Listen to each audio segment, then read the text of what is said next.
Hey, what's up guys? This is Kyle from SkySportsUSA.net, and today on the bench we have two ME301 electric starter motors. These are for the Moster 185 Plus. Now both of these stopped working, and we know it's definitely going to be the brushes. Anytime these just quit working, it's a $33 part. It's part number ME301C. It's the brush kit for these. Now this job can be done with just super basic tools, and while we're in there we're going to perform a little bit of service on the comm, get that cleaned up to get these motors both running more efficiently. The first thing you're going to notice is I put a little indexing line on here just to make sure that everything goes back the way it was taken apart.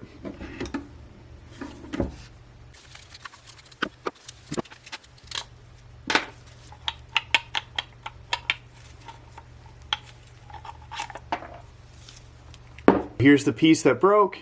It's a good sign. That wire came from right here, so we're going to replace that brush, and that looks like that's the easier one of the two. It's just a Phillips head screw that holds that one in. You just got to be careful not to lose anything because there's a shim on the bottom of this. You've got your two brushes, and then there's two springs. Just make sure you're doing this over a bench to catch everything.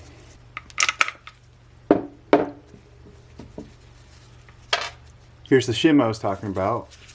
Just make sure not to lose that. It's right here. And then you have the two springs and the broken brush. You can also see how dirty this comm is. We're going to hit that with the wire brush after we get it back together and make sure that's all nice and shiny again. There's two brushes in here. This one's a little bit more difficult to do because the bolt goes all the way down through here. I have a video on the Sky Sports YouTube showing how to take that completely apart. We'll get everything cleaned up, we'll pop this screw out, replace that brush, and I'll show you cool little tools I made out of paper clips to hold the brushes in while you put this thing back together. We're going to remove this Phillips head screw and swap out the brush. Just kind of pay attention to the orientation of this because you want to make sure it's not making contact with the case or anything else.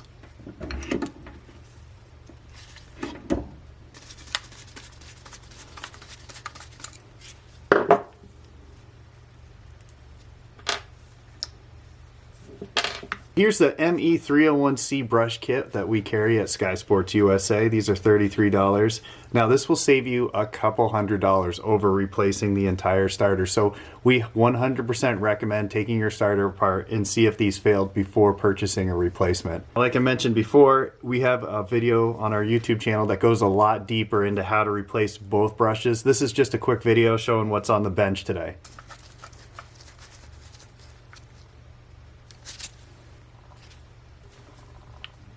Alright, we've got the replacement all installed. Next we got to put the springs back in the retainers and then put the brushes in.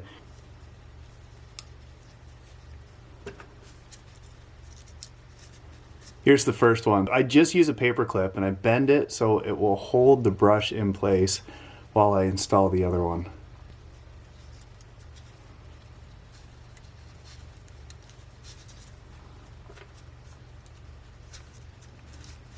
Alright, I got both brushes back in and installed with the springs. Now, paper clip right here wraps around the plastic piece to hold the brush in, and the same on this side. I had to modify this one a little bit than it initially was, but you can see it's got a little hook and it holds the brush right there. Drop this right in, and we are ready to clean the comm. These tools took couple minutes to make and bend, certainly worth the time, and this will make the next one even easier. Now that we're assembled back to this point, I'm going to take a wire brush and hold it right here on the comm and spin this until all the discoloration is gone.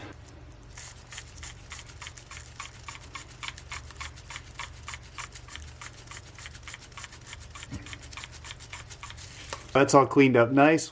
We'll get the cap back on, make sure we respect the orientation, and then we'll do a quick bench test and get this back to the customer. My bad, I just noticed something. The brush on this side is fraying a little bit. I want to replace the other one too. I wouldn't feel right about sending this back to the customer with that not being right. We're going to pull this back apart again, but this should be super easy. We have all the tools to hold the brushes in place. We know what we're doing, but we're going to take this completely apart, which is good, so I can show you the whole inner workings on this thing. Further take this apart, we're going to remove this Phillips head screw, and then there's a bolt that goes from here all the way through that holds this brush on. Let's get that knocked out.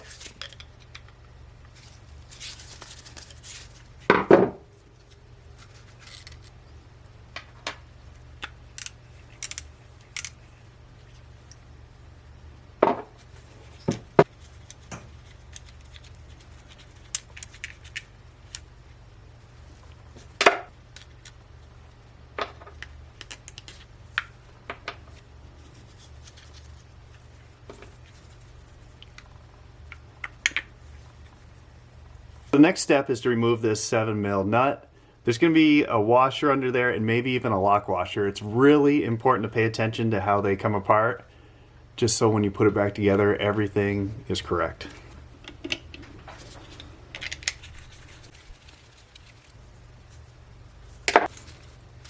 This one had a 7mm nut, a washer, and a lock washer. Now that all that's removed, we could slide the bolt out. This is starting to fray right here at the connection point. It's worth swapping it out since it's apart already. I know this is gonna up the price just a little bit, but it's $33 for a pair of these. Just a quick recap while everything's apart. There's one bolt that goes through that connects this to that.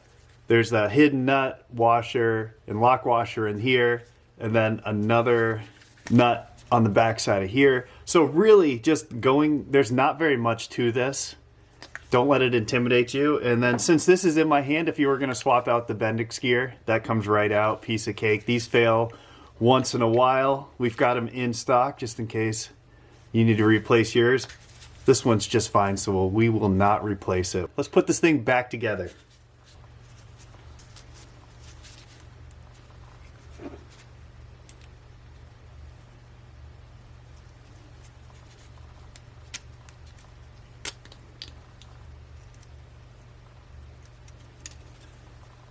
Plastic washer, regular washer, lock washer, 7mm nut. This does not have to be super tight.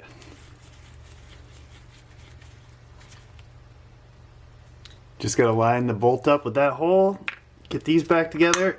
On this side, we've got our piece of plastic.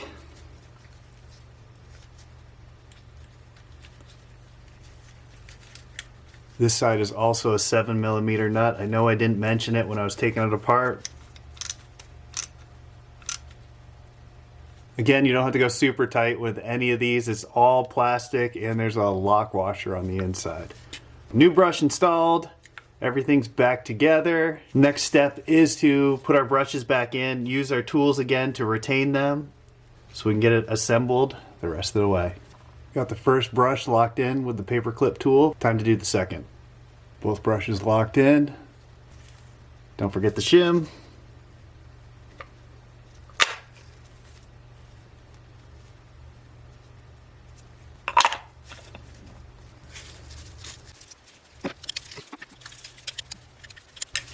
I probably should have put this one in first, but no big deal. We've got our starter all put back together. Nothing left except to bench test it. Let's see how we did. Got the booster pack out. I've got the ground to the ground on the starter.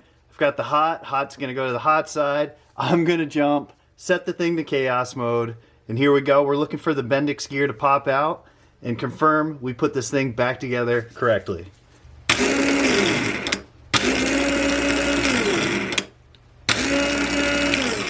We've got a working starter. The Bendix gear looks good.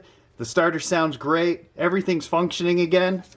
I'm gonna clean these connections up real quick, get this boxed up, send back to the customer. I'm gonna repeat the process for this starter too. It's got the exact same failure. I figure I'll do that off camera because you guys already saw me do it with this one. If anything pops up with the other one, I'll jump on and use that as an example. Thank you as always for watching. If you need any help with any of this stuff, Chris and I are always around, happy to help. Neil Wight, Wight Aero and Machine Works is happy to help, and we're all here to get you back in the sky. Thank you again. Have an outstanding rest of your week.